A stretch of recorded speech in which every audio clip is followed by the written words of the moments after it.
Like many other small businessmen, builder Mark Harron is surviving the recession by the skin of his teeth. 2 years ago, he employed 5 workmen. Today, his firm at Northfleet in Kent consists of himself and 1 apprentice.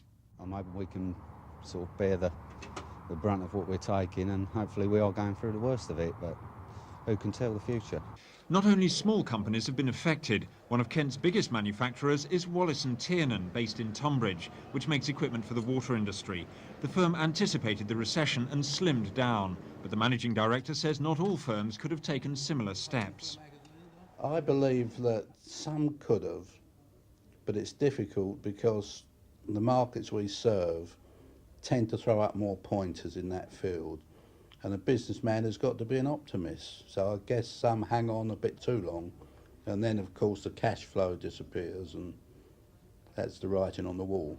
Wallace & Tiernan were among 600 firms throughout the region which took part in a survey for accountants Price Waterhouse. The findings show that more than 50% of firms have already cut staff. 86% have no prospect of expanding or may be forced to make further redundancies. Despite that, experts say there are signs that things may be improving. Business people tell me that they believe they're going to beat this recession. That is not to say that some companies regrettably will not fall by the wayside as the recession comes to an end, but I do sense that people feel that they're going to come through. But there were few signs of optimism when self-employed people gathered on a Thames paddle steamer today to call for a small business charter. Their aim is to put pressure on politicians for help which they say is desperately needed. The recession is yet to bite its deepest, and over the next 6 months or year we'll see so many more business people simply giving up the ghost.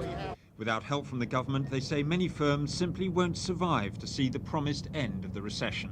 John Taylor for Thames News.